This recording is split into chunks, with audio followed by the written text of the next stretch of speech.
Hello student, आज हम discuss करेंगे एक बहुत ही important topic, Davisson Germer experiment. तो सबसे पहले हम एक्सपेरिमेंट की बात करते हैं कि एक्सपेरिमेंट ने किया क्या, इसका ऑब्जेक्ट क्या था, किस थीम पर यह काम कर रहा था और आखिर इसने प्रूव क्या किया हुआ था। तो एक्चुअली इसने 1927 में de Broglie hypothesis of matter wave को एक्सपेरिमेंटली वेरीफाई किया हुआ था।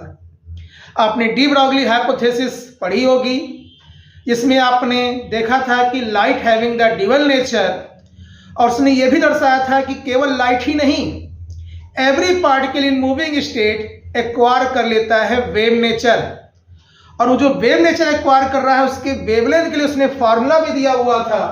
वो फार्मूला हमारा था lambda equal to H upon M we.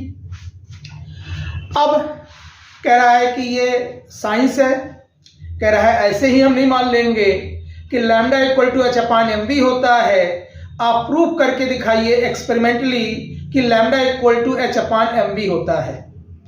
तो lambda equal to H upon M V prove करने के लिए डेविएशन जर्मर ने एक अरेंजमेंट लिया हुआ, वो अरेंजमेंट का फिगर आपको यहाँ पर दिख रहा है। तो पहला होता है कि आखिर करना क्या है, तो हमने पहले क्लियर किया कि डेविएशन जर्मर ने यहाँ पर de Broglie hypothesis of matter wave को एक्सपेरिमेंटली वेरीफाई किया। अब है रहा है कि कैसे, क्योंकि एक्सपेरिमेंट तो जब भी हमने किया हुआ है, एक हमारी एक्सपेरिमेंटल वैल्यू होती है और एक आइडियल वैल्यू होती है। जब हमारी एक्सपेरिमेंटल वैल्यूज आइडियल वैल्यू से मैच कर जाती है तो हम कहते हैं हमारा एक्सपेरिमेंट कंप्लीट हुआ। तो बाकी यहाँ डी ब्रॉगली हाइपोथेसिस को प्रूव करने के लिए हम कौन सा कॉन्सेप्ट यूज करेंगे, तो डेविएशन जर्मर ने यहाँ पर जो यूज किया था वो थीम थी हमारी ब्रैग्स लॉ। तो पहले मैं थोड़ा सा ब्रैग्स लॉ के बारे में जिक्र कर देता हूँ, फिर एक्सपेरिमेंट पे आता हूँ। ब्रैग्स ने कहा क्या था कि अगर किसी क्रिस्टल स्ट्रक्चर पर हम किसी भी एक्सरे बीम को इंसिडेंट करते हैं तो आफ्टर स्कैटरिंग हमें जो भी स्कैटर्ड रेज मिल रही हैं फ्रॉम द वेरियस प्लेन्स, ये कहता था कि जो इसकी स्कैटर्ड बीम है इसकी इंटेंसिटी मैक्सिमम तभी होगी जब इनके बीच का पाथ डिफरेंस हमारा किसके बराबर हो, पाथ डिफरेंस जो कि ब्रैग्स के अकॉर्डिंग क्या था 2d sin थीटा, ये बराबर किसके हो, n लैम्डा के हो। तो ये हमारा ब्रैग्स लॉ था जिसके according after scattering from the lattice planes the intensity of scattered beam is maximum only when the path difference 2d sin theta is equal to the integral multiple of wavelength of incident beam। तो इसी concept को इसने यहां पर use किया de Broglie hypothesis को prove करने के लिए। जहां डी क्या था, वो कहता था कि इंटरप्लानर स्पेसिंग, हम यहाँ पे चौड़ाई नहीं कर रहे हैं क्रिस्टल की, यहाँ पर ये भी लैटिस प्लेन है, ये भी लैटिस प्लेन है, इन दोनों लैटिस प्लेन के बीच की परपेंडिकुलर डिस्टेंस जो कि कहलाती है इंटरप्लानर स्पेसिंग है।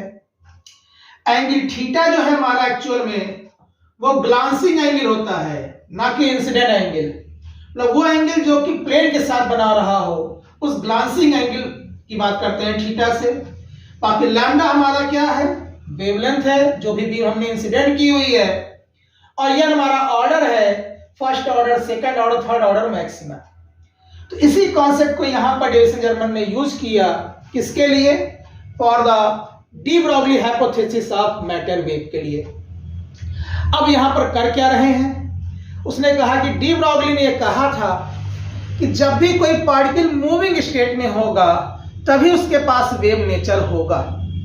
तो यहां पर कह रहा है कि अगर हम चार्ज पार्टिकल ले रहे हैं, जो कि यहां पर इलेक्ट्रॉन लेंगे, उसको एक्सेलरेट करने के लिए हमें पोटेंशियल चाहिए होगा। तो हमने देखे यहां पर किया क्या, यहां पर हमने एक फिलामेंट लिया हुआ है, एक हॉट फिलामेंट, और हमने पढ़ा हुआ है घटना तापानिक उत्सर्जन, थर्मियोनिक इमिशन, कि जब भी किसी मेटल को हीट करते हैं तो उस थर्मियोनिक इमिशन कारण से इलेक्ट्रॉनों का इमिशन होता है। तो हमने यहाँ बैटरी की मदद से इसको हीट किया, देखिए हॉट फिलामेंट हमने यहाँ लिखा भी हुआ है। अब हीट होगा तो इससे इलेक्ट्रॉन इमिट करेंगे, इलेक्ट्रॉन जिस पर हमारा क्या है, नेगेटिव चार्ज, इसको एक्सेलरेट करने के लिए हमें क्या चाहिए? Positive charge. तो हमने यहां पर देखिए एक हाई टेंशन बैटरी लगा रखी है, जिसमें ये एरो हमारा क्या शो कर रहा है कि ये वेरिएबल है, मतलब ये एक मिनिमम 0 से मैक्सिमम एक वैल्यू तक इसको हम बढ़ा घटा सकते हैं।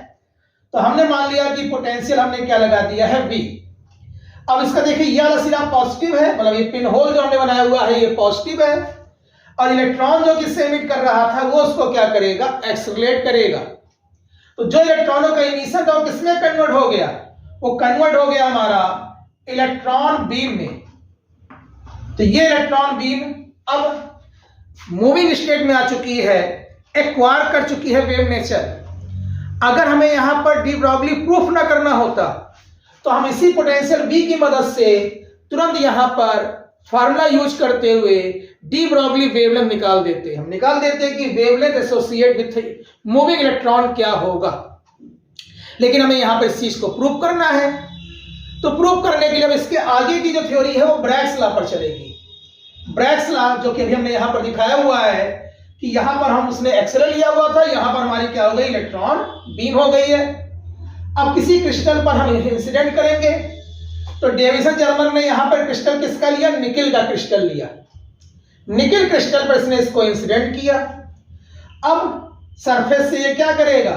स्कैटर्ड करेगा। यहां पर ये हमारा क्या हो रहा है? स्कैटर्ड हो रहा है। तो अब ये कॉन्सेप्ट हमने यहां ब्रैग्स का शुरू किया हुआ है। अब ब्रैग्स ने क्या कहा था कि ये पार्ट डिफरेंस कब होगा? जब इंटेंसिटी ऑफ स्कैटर्ड बीम हमारी क्या होगी? मैक्सिमम होगी। तो अब हमें क्या चाहिए? अब हमें एक ऐसी डिवाइस चाहिए जो कि स्कैटर्ड बीम की इंटेंसिटी को मेजर कर सके। तो यहां पर देखिए हमने एक डिवाइस ली हुई है जिसे हम क्या कहते हैं? Faraday cylinder. फैराडे सिलेंडर जिसको यूज किया है हमने यहां पर इंटेंसिटी ऑफ स्कैटर्ड बीम को मेजर करने के लिए। और चूंकि इसमें थीटा एंगल भी है, क्योंकि मालूम है कि अलग अलग वैल्यू ऑफ थीटा पर इंटेंसिटी अलग अलग होगी, तो हमें वो वैल्यू ऑफ थीटा चाहिए जिस पर इंटेंसिटी हमारी क्या हो? मैक्सिमम हो। तो हमने यहां पर इस वर्नियर सर्कुलर स्केल को इस फैराडे सिलेंडर को इस वर्नियर सर्कुलर स्केल पर मूव करा रहे हैं, जिससे कि हम ये एंगल निकाल सकें थीटा, जिससे कि ब्रैग्स लॉ में हम अप्लाई कर सकें। तो हमारा यहां पर फैराडे सिलेंडर काम क्या है? इंटेंसिटी मेजर करना, और वर्नियर सर्कुलर स्केल की मदद से हम यहां पर क्या करेंगे? थीटा मेजर करेंगे। अब ये हमारा अरेंजमेंट हो चुका है यहां पर किसका? डेविसन जर्मर का, जिसकी मदद से ये डी ब्रॉगली हाइपोथेसिस के फार्मूले को प्रूव करेगा। तो कहा ये हमारा एक्सपेरिमेंटल सेटअप था। अब एक्सपेरिमेंट पर आते हैं। एक्सपेरिमेंट के लिए अब हम करेंगे क्या? क्योंकि हमें यहां पर खोजना क्या है? वो पोटेंशियल जिस पर इंटेंसिटी हमारी क्या हो? मैक्सिमम हो। तो हमने यहां पे V की वैल्यू को बढ़ाना शुरू किया, बढ़ाना शुरू किया, बढ़ाना शुरू किया। अब V की वैल्यू जब हम यहां बढ़ा रहे हैं तो हम देख रहे हैं कि 20, 30, 40, 50, 60, 70 हम बढ़ रहे हैं लगातार। तो आपको यहां पे देखिए 4 ग्राफ दिखाई दे रहे हैं। एक 40 वोल्ट पर है, एक 50 वोल्ट पर है, एक 54 वोल्ट पर है और एक 60 वोल्ट पर है। तो इस केस में आपको एक पीक्स दिख रही है यहां पर, पीक। ये पीक की साइज ही बताती है इंटेंसिटी को। जितनी ज्यादा होगी उतनी इंटेंसिटी ज्यादा होगी, जितनी पीक की साइज कम होगी उतनी इंटेंसिटी कम होगी। तो आप देख रहे हैं कि 40 पर पीक की साइज कम थी, 50 पर उससे ज्यादा हो गई, 54 पर यहां पर हमें सबसे ज्यादा दिख रही है और फिर 60 पर कम हो गई। इसका मतलब क्या शो कर रहा है कि जब हम पोटेंशियल को बढ़ा रहे थे तो इनिशियली इंटेंसिटी जो है वो बढ़ रही थी, बढ़ते बढ़ते 54 वोल्ट पर मैक्सिमम मिली हमें इंटेंसिटी, उसके बाद फिर से ड्रॉप हुई। मतलब हमें पहली बार मैक्सिमम मिली, मतलब ऑर्डर हमारा n क्या हो जाएगा? 1। फिर उसके बाद बढ़ाते रहेंगे तो फिर एक बार बढ़ना शुरू करेगा, लेकिन हमें यहां पर पहली बार मिल गया n = 1, फर्स्ट ऑर्डर के लिए मैक्सिमम मिल गया। अब कह रहा है कि अगर हमें ये मिल चुका है तो तुरंत हम यहां पर क्या करेंगे? ब्रैग्स लॉ लगाकर पहले वेवलेंथ की बात करेंगे। तो हम देख क्या रहे हैं? हमने देखा कि 54 वोल्ट ये तो डी ब्रॉगली के लिए है, इसको फार्मूले के लिए क्या चाहिए, इसको चाहिए डी इंटरप्लानर स्पेसिंग, थीटा और एन ऑर्डर, तो लैम्डा निकल आएगा। तो हमें क्या मिल रहा है यहाँ पर कि 54 वोल्ट जहां पर इंटेंसिटी मैक्सिमम थी, ये एंगल हमें 50 डिग्री दिख रहा है। लेकिन हमने यहां बताया था कि एंगल हमेशा किसके साथ लेते हैं, लैटिस प्लेन्स के साथ। तो ये जो हमने यहां बनाई हुई है लाइंस, ये एक्चुअली कोई डिजाइन नहीं बनाई हुई है, ये हमारे क्या है, लैटिस प्लेन्स हैं। तो देख रहे हैं कि लैटिस प्लेन्स के साथ 50 + 15 टोटल लगभग कितना बन रहा है, 65 डिग्री बन रहा है। तो अब अगर हम यहां पर इस चीज को अप्लाई करें तो हमें मालूम है कि डी हमारा कितना हो गया है, उल्टी करें, थीटा कितना हो गया, थीटा हो गया हमारा 65 डिग्री। ऑर्डर एन बराबर क्या होगा, 1। और डी कह रहा है कांस्टेंट वैल्यू होती है अलग अलग क्रिस्टल के लिए इंटरप्लानर स्पेसिंग की। यहां जो निकेल क्रिस्टल है, अगर हम बात कर रहे हैं निकेल क्रिस्टल की, तो निकेल क्रिस्टल में जो हमारी डी की वैल्यू होगी वो लगभग होती है 0.91 एंगस्ट्रॉम। अब हमारा अगर डी भी मालूम है, एन भी मालूम है, थीटा भी मालूम है, तो हम यहां से लैम्डा निकाल सकते हैं। तो हम देख क्या रहे हैं कि यहां से लैम्डा बराबर क्या हो जाएगा, 2 इंटू डी कितना है 0.91 into sine theta, sine theta क्या है, साइन 65 डिग्री, हमने मल्टीप्लाई किया। अच्छा ये है किसमें, एंगस्ट्रॉम में। सॉल्व किया तो ये लगभग आ गया हमारा 1.65 एंगस्ट्रॉम। ये हमारा इक्वेशन नंबर 1 हो गया। ये हमारा वेवलेंथ आ गई एसोसिएटेड विथ इलेक्ट्रॉन, जो कि यहां पर हमने इलेक्ट्रॉन बीम ली हुई है, तो उसके एसोसिएटेड जो यहाँ पे वेव है, उसकी वेवलेंथ हमारी आ गई 1.65 एंगस्ट्रॉम। कह रहा ये तो डी ब्रॉगली, ये तो तुम्हारा ब्रैग्स पहले बताता था, अभी बताता है, इससे डी ब्रॉगली कैसे प्रूफ होगा। कह रहा अब यही सेम केस पर, इसी सेम ग्राफ के लिए हम डी ब्रॉगली की भी थ्योरी अप्लाई करेंगे। और डी ब्रॉगली की थ्योरी जब हम अप्लाई करेंगे, अगर लैम्डा की वैल्यू लगभग इसके बराबर हो जाएगी तो प्रूफ हो जाएगा। कह रहा चलो ठीक है, डी ब्रॉगली की थ्योरी लगाओ। तो यहां पर हम अब यहां पर डी ब्रॉगली के कॉन्सेप्ट को ले रहे हैं।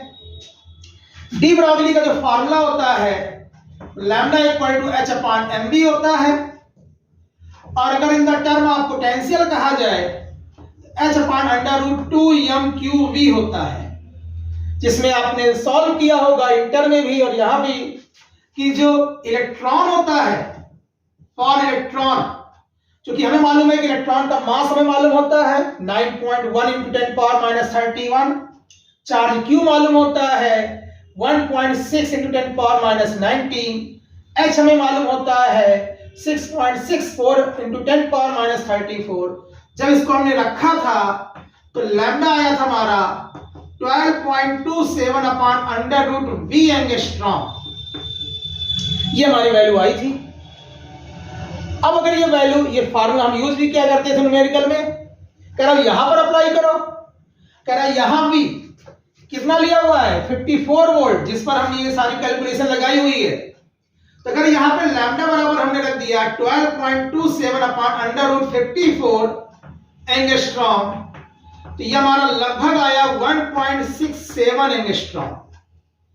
Equation number 2, equation number 1। अब एक ही इलेक्ट्रॉन जो बीम थी, उसके साथ जो एसोसिएटेड मैटर वेव थी, उसकी जो वेवलेंथ है वो हमने डी ब्रॉगली से निकाला, तो आई लगभग 1.67 एंगस्ट्रॉम। हमने ब्रैग्स लॉ की मदद से निकाला तो आया 1.65 एंगस्ट्रॉम। तो देख रहे हैं कि दोनों लगभग क्या है, बराबर है। इसका मतलब क्या हुआ, इसका मतलब हुआ कि चाहे डी ब्रॉगली से निकालो चाहे ब्रैग्स से निकालो, रिजल्ट सेम आ रहा है। इसका मतलब डी ब्रॉगली भी एक मेथड है, सही मेथड है, जो कि एक्सपेरिमेंटली प्रूफ हो गया, जिसकी मदद से हम वेवलेंथ मेजर कर सकते हैं ऑफ मैटर वेव जो एसोसिएट हो विथ मूविंग पार्टिकल।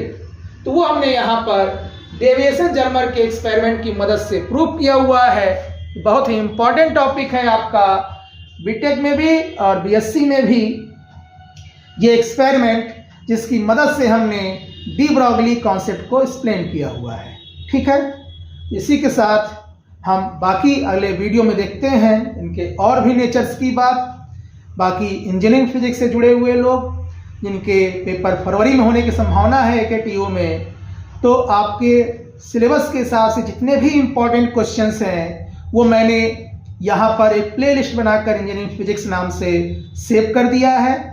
आप उसको यूज कर सकते हैं और अपने जितने भी साथी जिनका इस बार फर्स्ट ईयर फिजिक्स है उनसे आप शेयर भी कर सकते हैं, जिससे कि उनको भी इसकी मदद मिल जाएगी।